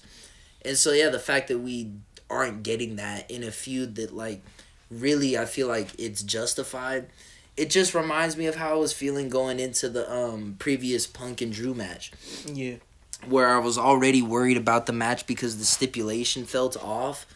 And then we watched the match and I kind of was like, fuck, I was right. Like, the stipulation fucked up the match. Like, that's some shit that's been worrying me. And it's actually funny I mentioned that because Drew, again, I know you didn't see the most recent episode, but on Raw this week, Drew was making fun of Punk, saying that, like, he thinks he beat me just because he was better at touching four corners than me. Like, he was talking shit about how goofy the stipulation was and saying that shit doesn't mean nothing to him because, like, he didn't actually pin him or nothing. And it just, I was sitting there like, yeah, exactly. This whole shit was dumb as fuck from the beginning. Like, it just kind of pissed me off because it's like they're already trying to, like, clean it up and, like, make it look better. But it's like, bro, why the fuck would we do this shit in the first place? Like, it just bums me out because, like, this was supposed to be, just like, the feud of the year. Like, this was supposed to be the best storyline. And, bro, like, so far it's low-key not really delivered. But like, I'm almost scared to get my hopes up too much, but, like, I do really want this fucking Hell in a Cell match to be, like, bro, I want it to be a banger, bro, because I think they're both phenomenal. I'm a huge Punk fan, and I think Drew's been doing great work lately. Should this be the main event, in your opinion? Yeah, fuck yeah. Like, no disrespect to Cody and everything, but, like, these, like, weak-ass storylines they've been putting him in, like, there's just nothing he can do with that. So, like, it just, storyline-wise, he does not have anything that justifies a main event right now. It's just, that's where it's at. It has to be this one, bro. And honestly, if it's not, I'm gonna be scared, because that's gonna make me feel like it's not even gonna, like, it's not gonna hit like that. Like, if I see the opening of the show and they're already dropping the cell down for them, like, nah, I don't. So we'll see, bro. We'll see, but that is one that definitely has a whole lot of hype on it.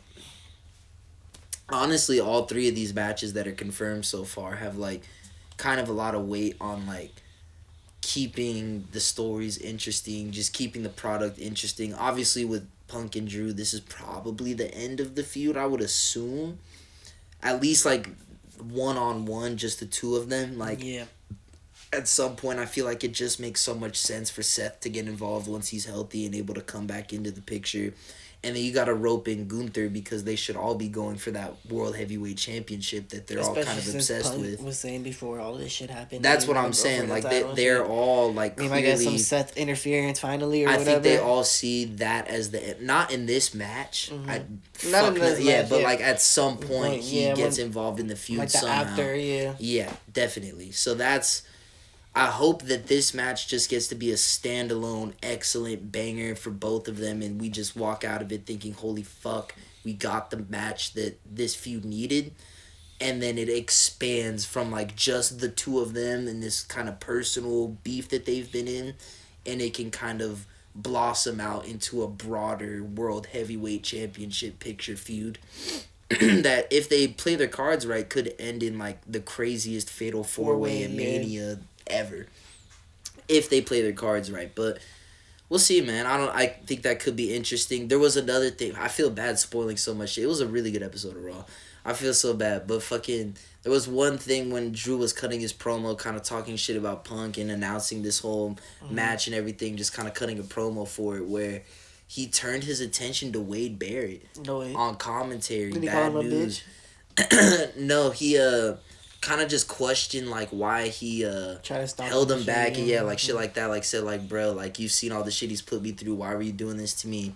And he said, like, kind of threatened him, like, if you try to do that shit again, I'm not gonna just, like, call you on it, like, I'm gonna fucking do something about it, And so, that shit is interesting as hell, because if that's, like, just, you gotta have a little placeholder feud to get some time killed for Drew, working your way to Mania for him to be going for the belt, if Wade is healthy enough to get in the ring, like, the hype for that would be fucking unreal. That'd be interesting. I was a Wade Barrett fan. Not fan because I hated him, but, like, he was lit as fuck when I was originally watching the product as a kid with the Nexus. Like, I was actually watching Raw at that point. Definitely get his ass beat, but he'd probably have a good ass match, though. No, yeah, you gotta put Drew over, I think, in there, because eventually Wade probably ends up just back on commentary, so it doesn't make sense for him to win and then just waste it. But just the moment of him coming back to wrestling after having to retire early because of injuries and shit, like, out of nowhere, bro, that would be fun as fuck. That'd be so hype. And so I'm definitely here for all that,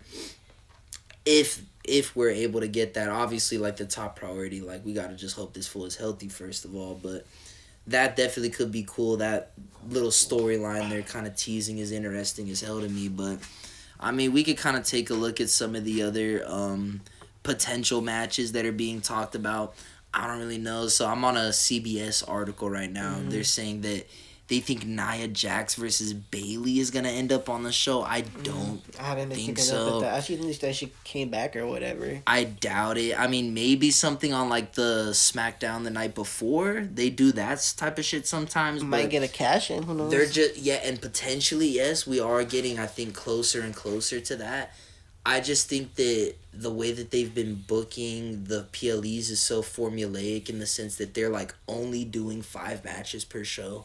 And it seems like a hard limit that they're not willing to be super flexible on. So I highly, highly doubt that ends up on there. But it does feel like we are with the whole Bret Hart promo and everything that Gunther and Sammy were doing, that match could end up happening for the World Heavyweight Championship, which I think is just another great opportunity to put Gunther over. Yeah, that's there's absolutely no reason Sammy needs to be winning this with the run he's on at the moment. Yeah, of course, but I think it's really great because that's the guy who beat Gunther.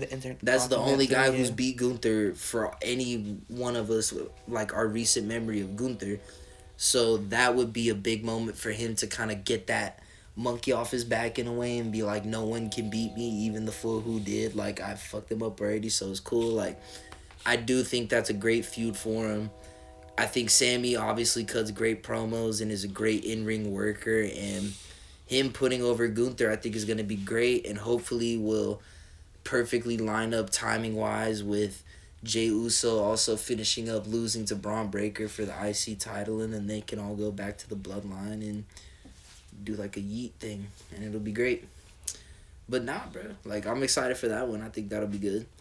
Fucking Cody versus, they're saying Cody versus Randy on here. I think it's gonna be Cody versus. What the fuck? Why are they saying Cody versus Randy? Oh, cause they're saying it's Cody versus Solo on SmackDown. I don't know. I feel like some shit still might happen where it ends up on Bad Blood somehow. We'll see. Oh, it's gonna be on this SmackDown. I think that's what they were hyping up, but yeah, I feel like some like interference or some weird shenanigans might happen. I feel like we still are gonna end up somehow with Cody versus the Bloodline at, Solo some shit at Bad Blood, and like I'm not gonna lie, I just don't really give a shit, bro. Like, because that shit's not going nowhere. The only thing that could make the storyline progress is Roman getting more involved. Like, that shit kind of pissed me off, the way that fool just came back. Hasn't even said a fucking word. And just, that's it. Like, he pulled up at fucking SummerSlam. Woo, that was awesome. Pulled up the next time at SmackDown. Woo, that was awesome. Wait, who are you talking about? Roman Reigns. Oh, yeah. Ain't did shit. So, like, because he ain't did shit, this whole Cody Bloodline 2.0, new Tribal Chief, OTC, all this bullshit, we just kind of stagnant. Yeah. So, yeah, like, I just feel like I'm not too hyped to see more Cody versus Bloodline unless Roman's getting more involved and the shit can actually progress a bit more. But for now, like, it's just kind of, like, we are where we are with it. Cody needs, like, a legit feud. Like, I need fucking to take a sip of this Modelo right now. Like, it's killing me that they just keep putting them in these fucking bullshit-ass storylines. I don't know. Like I said, they're just fucking rotating it, bro. They're just recycling it, rotating it, and just, I guess, building up to some point. But I feel like they need to push forward at this point already.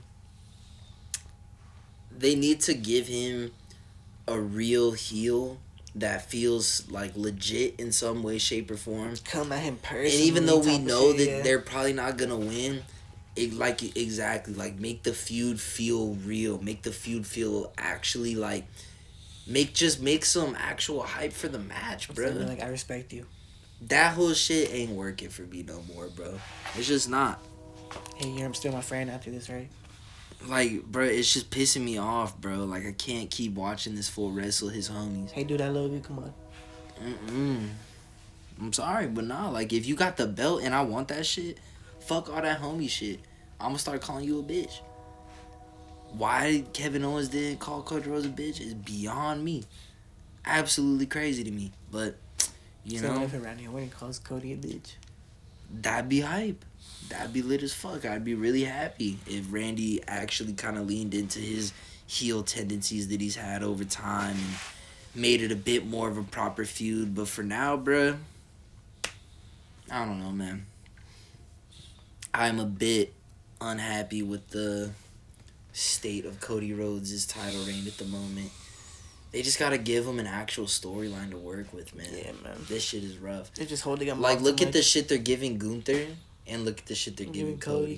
That shit's crazy. But yeah, man. I don't know. We'll have to see. We'll have to see. Just a little temp check on wrestling. We'll see. We'll see what happens at the end of this week with the whole SmackDown USA premiere. SmackDown shit. Hey, man. Hopefully it's a banger. Who knows, bro? Can't wait to watch it, bro. Stone Cold's gonna come back. Undertaker. Fuck, man. Hell yeah. The Rock. Everyone's gonna come back. I almost said someone, but...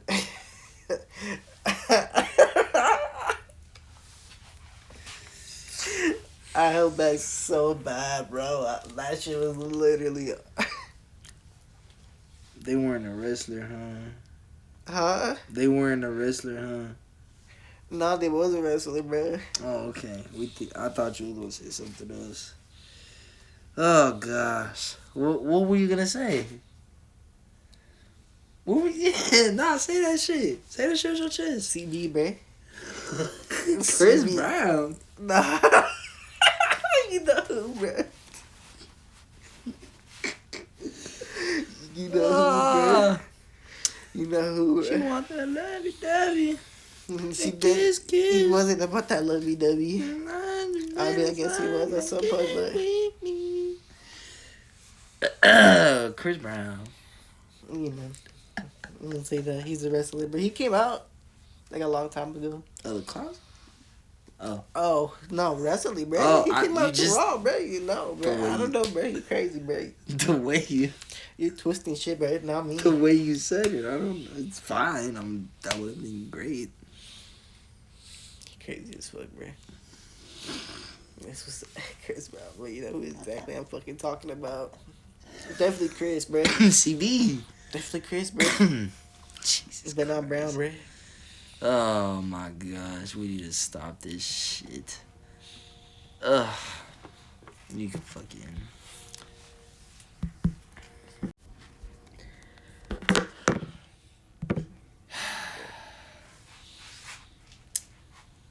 How does it feel to be American? How you feel to be American? Interesting. Yeah. Interesting. Yeah. A lot of people don't like us, bro. Yeah. Yeah. Unfortunately. A lot of them have good reasons. I feel like a lot of people used to like us, but now they don't like us. Yeah. How do you feel we were represented tonight on television? Because there was a pretty big program on television tonight. The debate, the big old debate between political Kamala and Donnie. How did you feel? How do you feel we were represented as a nation? That's a heavy question, right? Yeah, wow.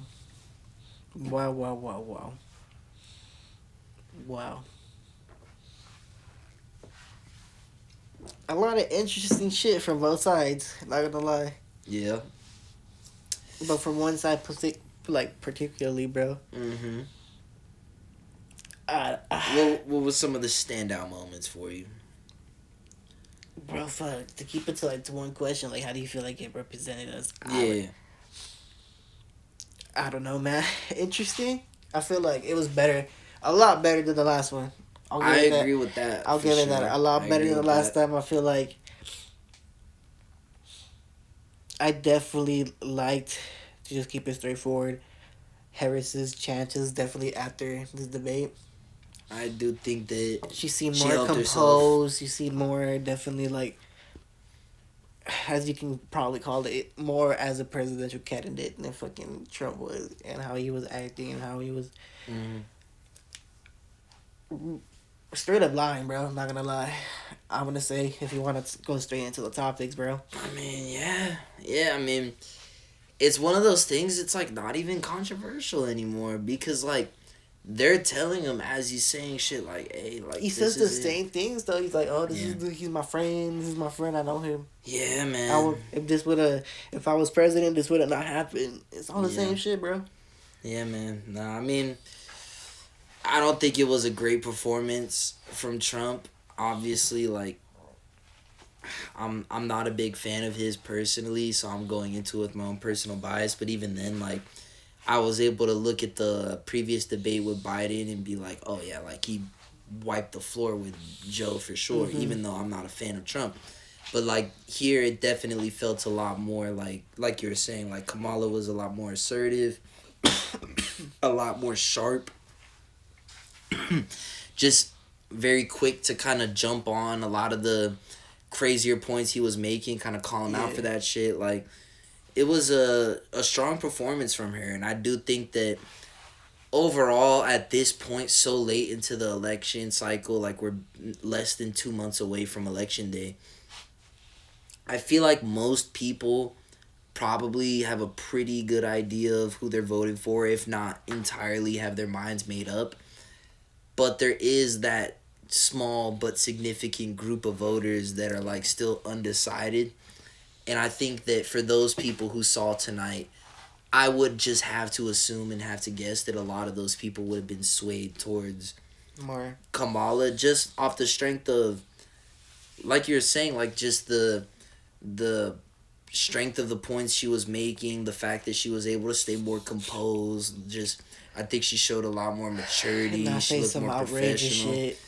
Nah, I mean, there was definitely some stuff that, like, I feel like she could have been a bit better on, like just to try and be fair about it. Like, if I was a Trump supporter, like, the things that would have annoyed me was the fact that, like, the moderators were certainly very quick to call out Trump on the shit where he was lying, which I think they need to, but not that, like, Kamala would lie, but when she would kind of duck a question, they wouldn't, like, press her as much for an answer, like, which, like, definitely would piss me off if I was a Trump supporter, for sure. Like, there was one of them that stuck out to me a lot. Like, they had asked her pretty straight up, like, if she had ever met Vladimir Putin. Yeah. And she, like, started going into a whole thing about all the stuff she tries to do to, like, be a supporter of Zelensky and stuff like that, the president of Ukraine, which, like, she just avoided completely the, like, actual direct question that was asked of her. And so stuff like that, I could definitely see, like, where some of the Republican frustration is coming from. But I think overall, if you're being objective about it at all, you got to come away from that and think that Kamala was the winner of the night. It's just, it is what it is. And I mean, the statistics back it up. I don't know if you know this, but there's a huge betting market for the presidential election. Are you for real? A hell of people gamble on that shit. No and it's way. Actually like a really good, not perfect, but it's a great, it can be a good litmus test of like where we're at, and like basically a lot of people who like really look into the shit and analyze it will be betting on that shit. So it just is a good indicator of kind of the public perception on shit. And over the course of the night, Harris gained like 3%. No, yeah. Over the thing, she went from like I think 44 to like 47%, something along those lines. Yeah. So I think Trump still has like a slight majority on the betting market, but overall, like, you would have to say that tonight was a big win for her. I saw that she was apparently looking to have another debate with him. So that'll be interesting to see if they end up scheduling that. Yeah, I don't know if it's going to happen. I think it's an interesting strategy because, like, she pretty, like, defiantly won this round. So if she wanted to just leave it there, I feel like that would be smart. But at the same time, I feel like there also is a sense that, like, the more she could get herself on TV talking next to him, the more I think those kind of like middle ground undecided voters will realize that like she's just a more logical candidate. So I don't know, like it was a strong performance. I feel like, so it's funny, right after it happened, I was getting the sense throughout the whole debate, throughout the whole hour and 45 minutes or so that it ran to, that like Kamala was winning pretty for sure. Like it felt pretty hands down. Mm-hmm. And so the first thing I wanted to do after it ended was I changed the channel over to Fox News, the like most Republican channel, because I wanted to see how they were taking it. And there was a couple of them like that were going very hard on the moderators and trying to make that the whole narrative, that like Trump didn't get a fair chance at it, basically. Mm-hmm. But even then, like, the people who are actually talking about kind of the debate itself, it felt like most of them were acknowledging, at the very least, that Trump could have done better. And some of them were outright saying that, like, Kamala had a very strong performance. And these are the Republican fools on Fox News saying all this shit. So it felt like, overall, even the most hardcore Republicans, at the very, very least, are disappointed with Trump's performance, because they know that there was certain talking points. Like, I saw one of the big ones is that I think a lot of Republicans are tired as fuck of this fool saying he didn't lose the last election. Because Joe Biden has been president for 4 years. So, like, literally, whether or not you feel like you won or lost that shit, like, that's been the... Like, he served his entire term almost at this point. And you're still saying, like, oh, it was rigged, it was stolen. Like, that's one of the things that... on purpose, I feel like we've seen him talk less and less about over the last few months as he's been campaigning. But then she kind of tricked him into, like, going back in on it. And the David Muir, the moderator, asked him about it as well. Just and so he ended up kind of, like, falling back on it and going in on it again. And, like, that was one of the things I saw some Republicans saying, like, just why are you still talking about this shit? Like, we should be focusing on the 2024 election, not talking about how the last one was fucked up. Yeah. Like, it just, I don't know, man. Like, why are you reminding everyone you lost, you know? Like, it's just not good strategy. So there's just certain things he does that, like, I feel like his ego and his emotion gets the better of him sometimes, and he allows things to become bigger deals than they should be because he doesn't want to let certain shit go. He's too petty. Yeah. Like, in politics, that's one of the things that I feel like is really important, is just, like, letting a story die and moving on for the sake of bettering your career in the media and in politics in general. But he does not drop shit. And he just doesn't know how to let it go, man. He is such a fucking... But it's the smallest things that remind him, because I'm pretty sure she brought it up, like, because she was just talking about the January 6th shit, no? Was it January 6th? Or... Mm-hmm. And then I think she was saying that you were president at the time, and she was like, "Oh, it's because I lost," and that's how he started talking about. So it was like literally not even she wasn't even really directly kind of saying that, "Oh, fucking you lost" or whatever. She literally said you were president at that point or whatever, and then Nafus himself started talking about the loss and shit. Yeah. No, I mean, I don't know, man. Me personally, like, this is just my own personal opinion. I find it very, very, very hard to rationalize how you can be a Trump voter at this point.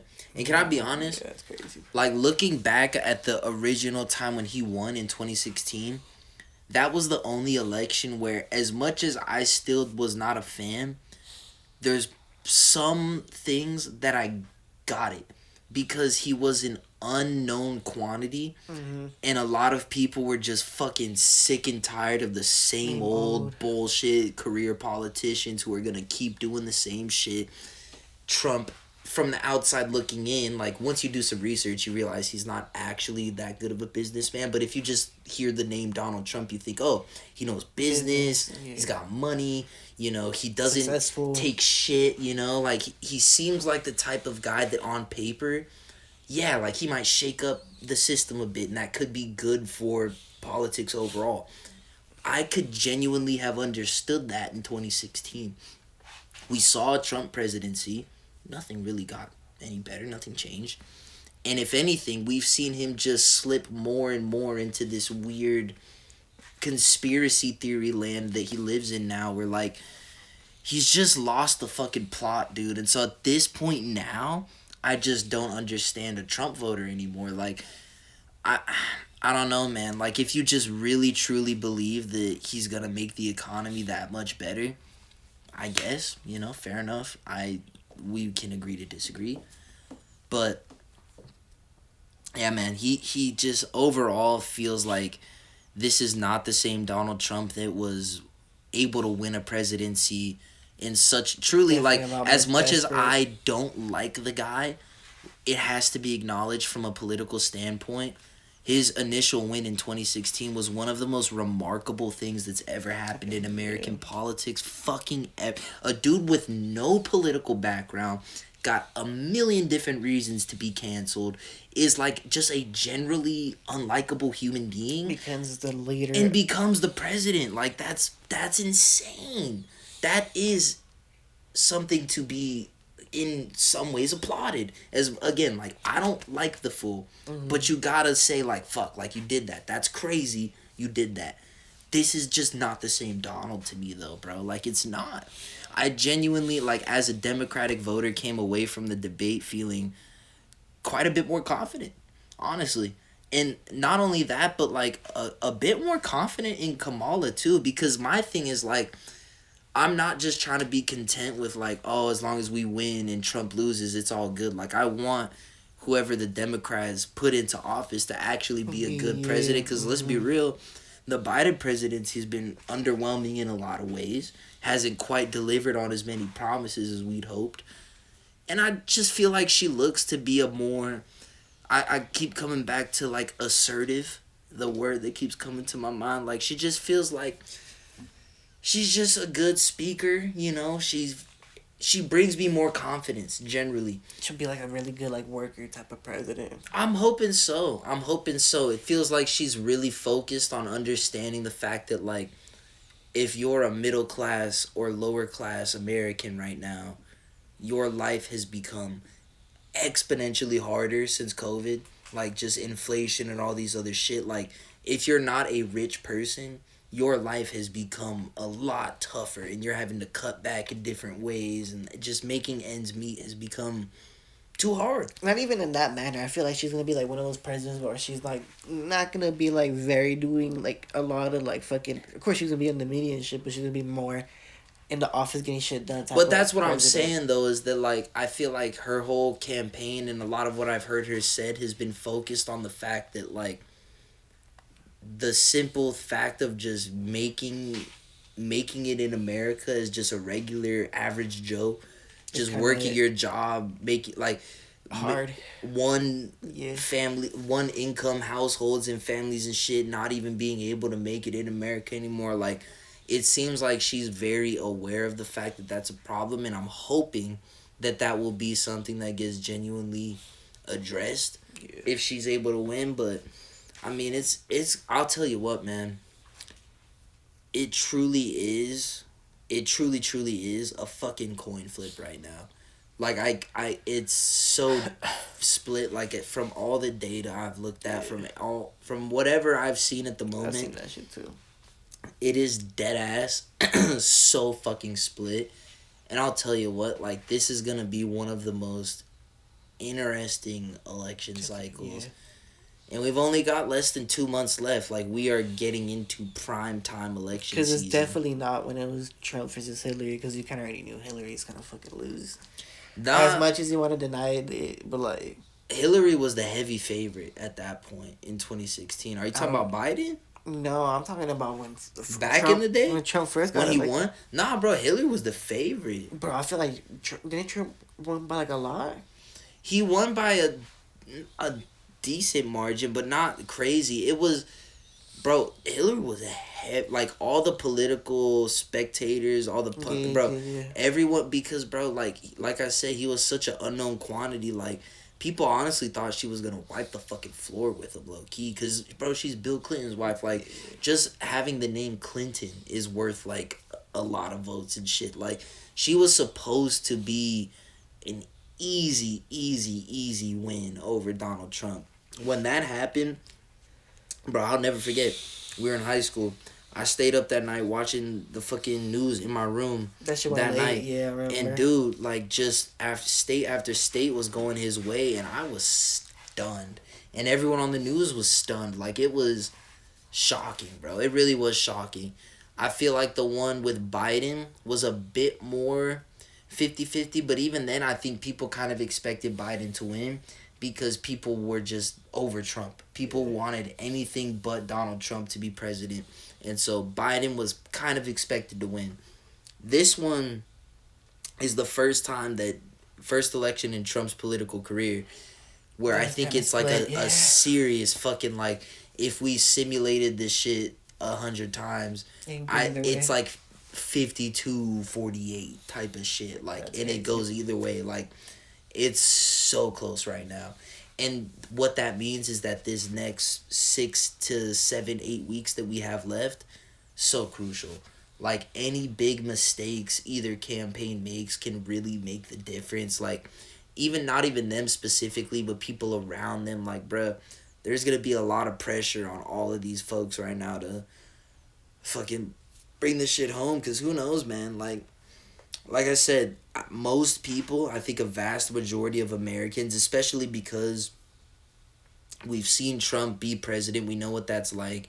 We've seen Kamala be vice president. We know what she's like, kind of. They're both pretty known quantities to where most voters already came into this shit knowing where they're going. Yeah.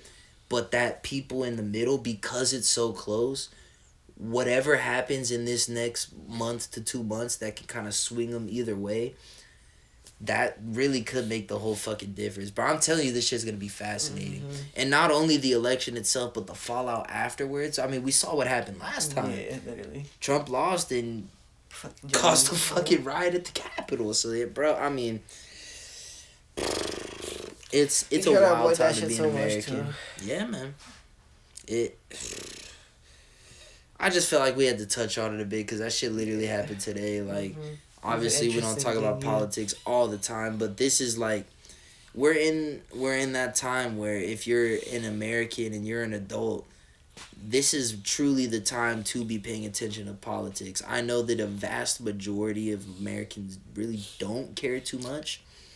And because most people are just trying to live their lives and make it on a day-to-day basis. Most people aren't weird like me and are like watching the news. Like, most people don't watch the news. But I kind of, like, I'm a journalism major, so I'm watching the news and shit. Yeah. This is, like, the time to be watching the news and actually paying attention to shit. And, like, especially if you feel like you're kind of on the fence about shit, like, this is the time to be fucking dialed in. I mean, it's a crazy-ass time to be a fucking American. I will say that. And, interesting time to be an American. I mean, bro, the fool got shot in the fucking ear. Bro, that's fucking Biden wild. Dropped out this shit. She running. It's... This episode of America has been ridiculous. This episode of America, literally, bro. Absolutely like fucking ridiculous. Park, bro. It's like one of the ones where the writers are just fucking trolling. Fucking, like, can we just get a chill ep? I just want to chill. I want a fucking filler arc. What? America. I'm doing what? Exactly. Like, I know you're a DBZ fan. Yeah.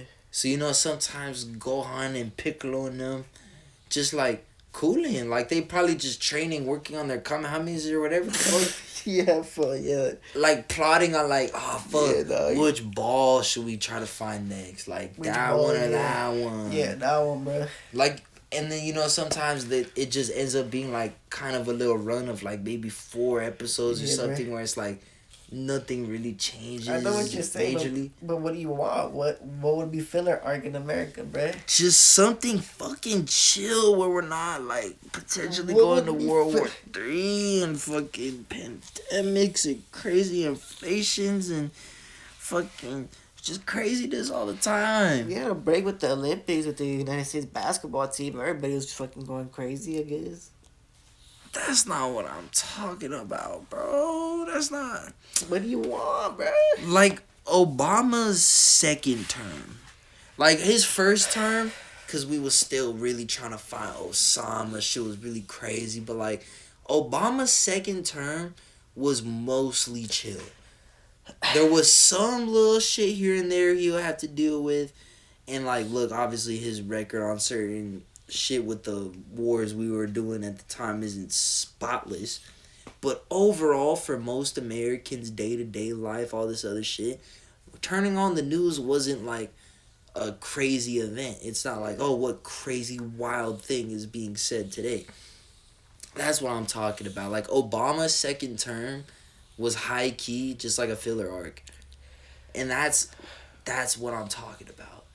We need a 4-year presidency where, like, a good couple years of that presidency, there's just no crazy... We've been having too much history book material. Does that make more sense? Like, can we just have a moment where for a few years, nothing's going to get added to the textbooks for the next generation of high school kids? Bro, I feel like that's going to take a minute, bro. You said what? There's, like, peace and harmony. Everything's going good. Fucking the groceries are not... Well, I'm not even saying full peace and harmony because obviously some countries in the world are always feeling but not even that, but, like... Shit that don't involve us, though. Like, can we just be chilling? If y'all beefing, that's cool. I feel like you're talking. Yeah, I know what you're talking about. Like personally, like the fucking economy and shit like that. Like, bro, but yeah, it's gonna take a minute. Especially we're not gonna get that shit right now, bro. Fuck. I guess we have. That's why we have to vote to try to start going towards that. Bruh. I hope people vote. For whatever side you believe. Yeah. True. That's your right, bro. That's your right. I haven't even really considered the fact that, like, we could endure another 4 fucking years of Trump, yo.